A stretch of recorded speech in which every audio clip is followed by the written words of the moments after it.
Halo Sobat Bengkel Mafia, kali ini kita akan melanjutkan dengan konsep momentum dan impuls. Konsep momentum dan impuls ini penting sekali di dalam dinamika karena ada seringkali benda-benda yang ternyata gerakannya lebih rumit daripada gerakan dinamika yang biasa. Nah, misalkan di sini diberikan suatu benda bermassa M ya, lalu kemudian didorong dengan suatu gaya F terus-menerus selama delta T detik. Jadi ini gayanya konstan gitu ya. Nah, abaikan di sini ya, gaya geseknya tidak ada, jadi di sini licin. Maka di sini ketika saya menganalisa hukum Newton kedua di dalam sumbu X, dalam gerak mendatarnya, maka dikatakan sigma F sama M kali A. Nah, F-nya adalah total gaya hanya ada F. Lalu kemudian di sini massa kelembamannya dikali dengan perubahan kecepatan dalam satu waktu atau percepatannya. Nah, delta T ini saya pindahkan ke kiri. Nah, di sini F kali delta T sama M kali delta V. Delta V itu adalah, kalau kita buka, itu nanti bisa V pada saat T tertentu dikurang V mula-mula. VT dikurang V0.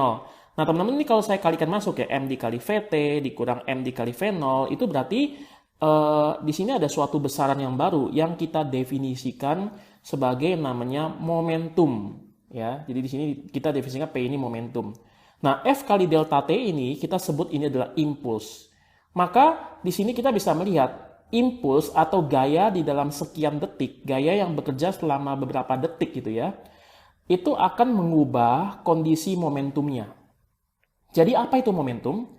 Momentum adalah kelembaman benda ketika dia sedang bergerak. Saya ulangi, momentum adalah kelembaman benda ketika dia sedang bergerak.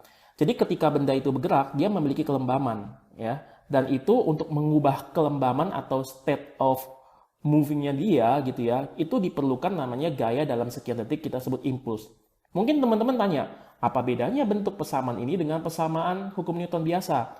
Kalau kita mengubah bentuk hukum Newton ke bentuk seperti ini, nanti keuntungannya banyak. Khususnya di dalam materi ini kita akan bahas, nanti ada gerak-gerak yang khusus yang sulit sekali kalau kita menggunakan persamaan matematik yang biasa, tapi akan mudah bila kita menggunakan persamaan matematik konsep momentum dan impuls.